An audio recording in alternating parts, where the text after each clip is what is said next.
It's a huge. I mean, you want to talk about a portfolio of work. I mean, yeah, the Ifa literally facilitated this life to be here.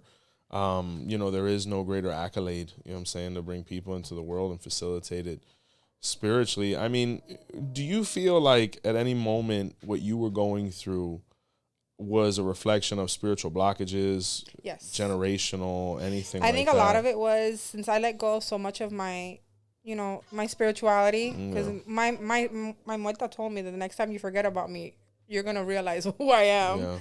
Yeah. I think it was that, just me letting go of everything, pushing everything to the side, not doing not doing nothing. You're finding yourself again.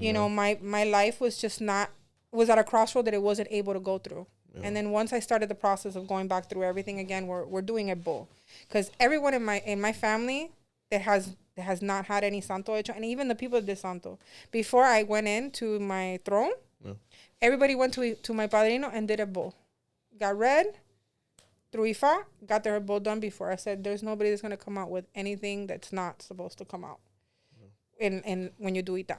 Yeah. So I like to keep my faith in Ifa very, very, very wide. To me, that's the stepping stone to everything, which I even tell my god kids. Before you join this, you need to go through my padrino to do your mano de orula. I work with babalaos. So thank you. Yeah, we appreciate it. I work with babalaos. We appreciate it. So you've brought a couple people into this world. You've been blessed with the title of mother. How is it comparable to the title of madrina? What is the similarities you notice between actually bringing people and then, bringing people up spiritually? What do you notice as parallels? And you being a daughter of 𝗏𝗏𝗏, the whole mother thing. Yeah, I'm a big mother. Yeah. I'm a mom. I'm literally a mom. Like some of my houses are older than me and they call me for their issues. Hey, madrina, what do you think about this? No, don't do that. Yeah. Don't go through there. Listen to this, do this. I am motherly. I'm very motherly. I talk to them very straight up. I give them consejos. I talk to my godkids like I would talk to my children. And they call me every day. We talk through text or through phone, through WhatsApp, whatever. And they're my babies. They are my children that I need to take care of. And I try to guide them so that they can better themselves.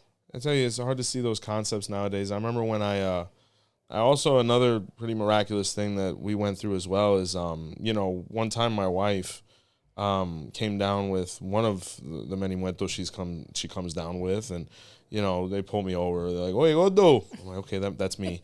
And they pull me over, and she's like, "Yeah, you need to receive olofin because your son's on the way, and this, that, and the third." And I'm just sitting there. I'm like, "I'm not receiving odu. I'm not going through all that. I got a bunch of other ones I could use." And just going with the flow. I'm like, the opportunity presented itself. And all of a sudden, I'm in Cuba again, right? And the reason I bring this point up is because it's very reflective of your behavior. My godmother, my 𝗏𝗏𝗏𝗏, amazing woman. I wouldn't have accomplished nearly half as much as I have spiritually without her. Her house was like that. Like, you'd wake up. Like, she's doing very well over there. I mean, right now, Cuba's kind of going through a big transition. We're all kind of sitting on the edge of our seats seeing what's going to happen.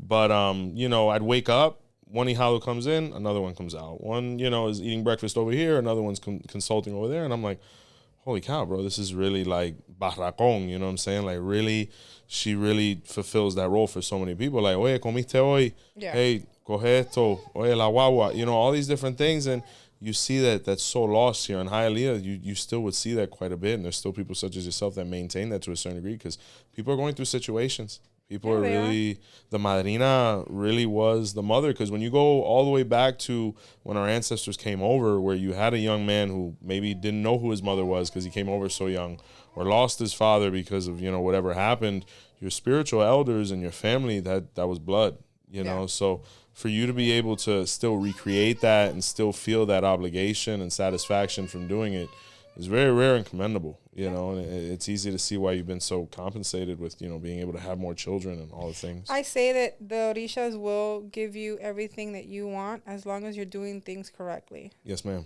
I take care of my house. Like I said, they're my babies.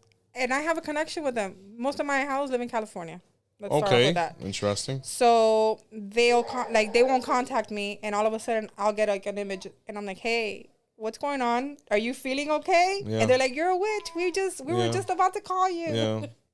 So it's that connection too. You know, and it's funny because like I haven't sought any of these people out. They've all looked at me through TikTok. Yeah.